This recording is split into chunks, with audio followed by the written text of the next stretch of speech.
everyone, it's Jack Wallen again here with some audiobook narration tips. Now this is my last tip of 2020.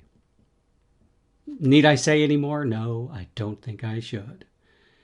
Because in about, 14 hours, it's going to be 2021. Yay! Anyway, so this little tip was inspired by me recording chapter 4 of POTUS, which is a book I wrote. And the last scene, there was one male character and 3 female characters. Now, here's the way I approach character voices. Now, you have to understand, I have an MFA in acting from Purdue University. So, and I've been on Broadway. I've been in touring companies. I've performed across the country. I've done some film and television. So acting's kind of my thing. I had a professional, I was a career actor for 30 years and finally retired when I decided that I wanted to write. I actually never really retired. I'm still an actor. I still do shows every once in a while, and I record audiobooks. But the thing about character voices, and I don't mean character voices as in scene-chewing kind of character voices, there's a fine line between not doing enough and doing too much. I prefer to use a bit of subtlety, especially when I'm dealing with female characters. Now, I have listened to a number of audiobooks wherein male narrators approach female characters with a high falsetto kind of voice, and it's really off-putting. You should never do that. At the same time, where female narrators try to use this really rough and brusque voice for every male character they do, because not a lot of male characters speak that way. Yes, of course there are some that do, but many don't. Most don't. I don't speak that way. So sometimes, now I have narrated audiobooks where there were a lot of characters, and I had to take pretty serious notes on, or not in serious notes, but I had to take notes on every character and what it was that keyed me into that voice. Okay? So with POTUS, in the last scene, there were 3 characters. There was Kirsten Ransberg, who is running as Sam's VP candidate. There was the CNN newscaster, who I wrote with a slight Eastern flavor in her voice. And then there was Sam's campaign manager, who was a young and energetic female. So let's go back a little bit and I'll show you the differences in those voices, okay? So you can kind of catch the subtlety in them. And really, I mean, they're all kind of based on the same sounds. There's just enough difference so that the listener can differentiate between each voice. Because the thing is if you try to make a very, very distinct voice for every character, I'm talking about even minor characters, you're all of a sudden going to start having characters in there that really are just so far out of the ordinary that they don't make sense within the narrative. So subtlety is your best friend. Let me see if I can find a section where I should have been prepared for this, but I wasn't. I have to go back to the top. Okay. I'm going to read this little section here. I'll do a couple different sections. This one includes Emily, Bridge, which is the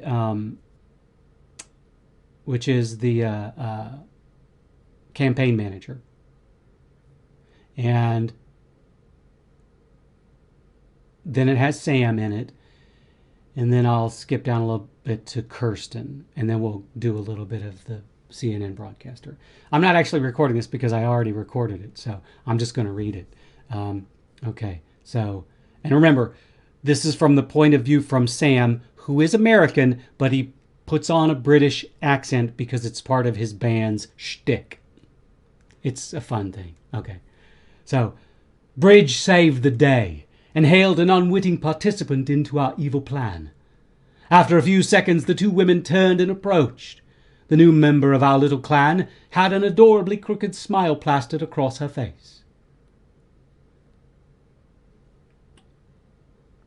Break here, because we have the third character, Emily.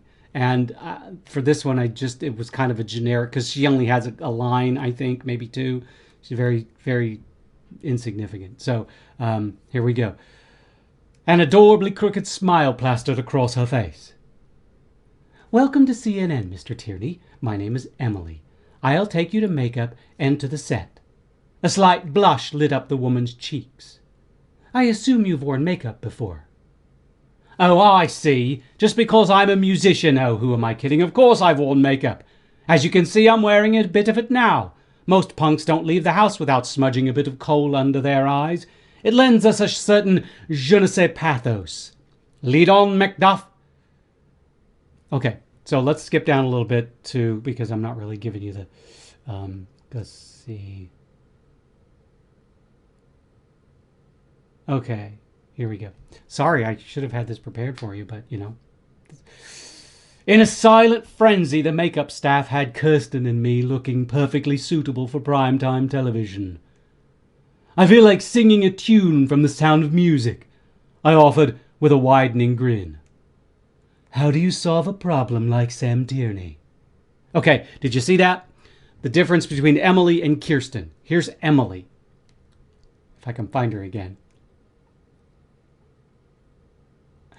My name is Emily. I'll take you to makeup and then to the set.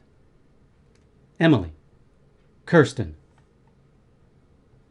How do you solve a problem like Sam Tierney? Kirsten was a little breathier. They use the same tonality, the same timbre, but one's a little breathier and one's, which I think adds a little bit of age and experience to her voice, and the other is a more chipper, younger voice. They're the same voice. It's my voice, and I'm not really doing much to alter them, just adding a little bit of flavor to each. I believe that adding those little bits of flavor is just enough to give the audience the clue as to who they're listening to. And eventually they get used to those voices and they can pretty much key into them pretty quickly. The thing is if you start adding a bunch of crazy voices, an attempt to do a bunch of crazy voices, you've all of a sudden got a circus on your hands. And it's one thing, okay, I'll be honest with you. I am more readily apt to make broader changes with male voices because I'm a male. And it's easier for me to make those changes to my voice to differentiate the characters. With a female voice, if I attempt to make, unless I'm doing a dialect, I mean, I can layer on dialect after dialect because I can do a lot of different dialects and accents. But if I attempt to just, since most of these characters are American, if I attempt to just throw in a bunch of dialects, all of a sudden I have an entire melting pot in this one scene and it just becomes unbelievable. And it's, you know, even though I wrote this book and I can take those liberties with it, say I'm narrating someone else's book, I can't take those liberties. They have already defined who those characters are and where they come from. And if they say all of these characters are from North America, you know, unless they specify Canada, America, and you know, all of the North American countries, I'm limited.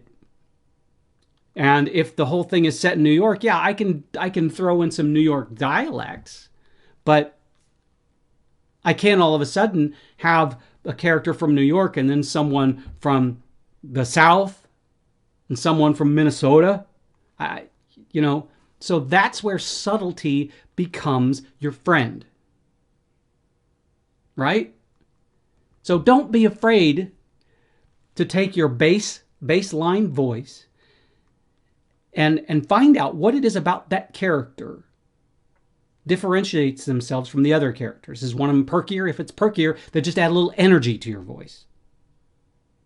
So you go from this.